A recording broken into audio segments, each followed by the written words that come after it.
Nakakalungkot na balita, pumanaw na ang ina ng magkakapatid na Tulfo. Siya ay si Ginang Caridad Tesh Iba Tulfo o mas kilala sa pangalang Mommy Karing.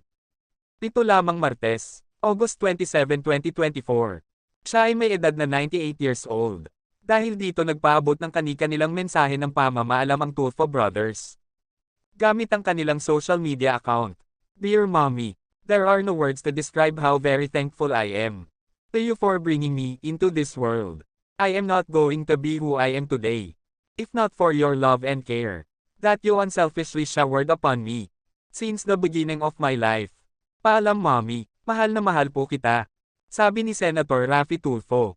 Bye Mom, thank you for bringing us into this world. We will never forget your love and sacrifice for us. Thank you for teaching us how to help the needy and fight for the helpless.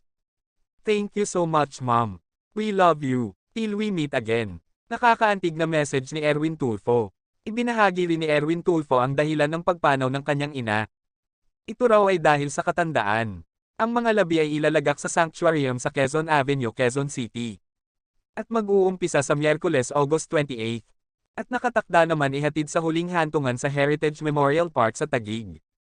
Sa Linggo, September 1 alas 11 ng umaga, hiling din ng pamilya na imbes na magpadala ng bulaklak, ay mag-donate na lang sila sa charitable institution ng kanilang ina. Samantalang emotional at mahabang mensahe naman ang pinaabot ni Mon sa kanilang ina. Bilang pasasalamat at pagmamahal nito, habang maiksi at puno ng emosyon ang pamamaalam ni Ben Tulfo sa kanyang ina. Farewell Ma'am, thank you, Father God for blessing us with such a wonderful mom. May she find eternal peace in your loving embrace. The Tulfo brother and sister. O our strength and character to Mom's unwavering spirit.